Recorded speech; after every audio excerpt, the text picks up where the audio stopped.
तर नवी मुंबईच्या पर्यटकांना रायगड किल्ल्यावर घेऊन आलेली खासगी आराम बस ही रायगड किल्ल्याजवळील पोझर घाटात शेवटच्या वळणावरती चालकाचं गाडीवरील नियंत्रण सुटल्याने 30 फूट खोल दरीत कोसळली। सुदैवाने कोणीही जखमी झालं नाहीये।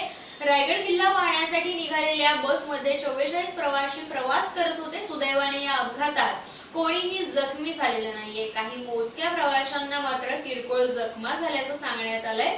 या खासगी आराम बसला अपघात झाल्यानंतर या बसमधील प्रवाशांना पुन्हा ऐरोली नवी मुंबई येथे जाण्यासाठी महाड एसटी आगाराकडून बस व्यवस्था करण्यात आली। तरी या रस्त्यावरील अपघाताला महाराष्ट्र राष्ट्रीय महामार्ग खात्याचे अधिकारी जबाबदार असल्याची प्रतिक्रिया यावेळी येथे उपस्थित असलेल्या असंख्य वाहन चालकांनी दिली। या मार्गावर अवघड वळणे आणि धोकादायक घाट असताना देखील कोणत्याही ठिकाणी दिशादर्शक फलक अथवा रात्रीच्या वेळेस रेडियमच्या लाल रंगाच्या पट्ट्या आणि साइड पट्ट्या दिसण्यासाठी फ्लॅशर्स नसल्याने यापूर्वी देखील येथे असंख्य अपघात झालेत। मात्र याचं काहीही देणं घेणं राष्ट्रीय महामार्ग खात्याच्या अधिकाऱ्यांना नसल्याने झालेला हा अपघात अभियंता दिनी झाला। यामुळे महाड येथील राष्ट्रीय महामार्ग खात्याच्या अधिकाऱ्यांना उत्कृष्ट पुरस्कार देऊन गौरवलं पाहिजे, अशा प्रतिक्रिया या नागरिकांनी दिल्या।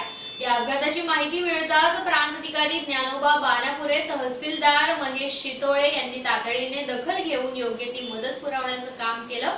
तालुका पोलीस ठाण्याचे पोलीस निरीक्षक सानप आणि महाड येथील अग्निशमन दलाचे अधिकारी तातडीने घटनास्थळी दाखल झाले आणि बचाव कार्याला त्यांनी सुरुवात केली।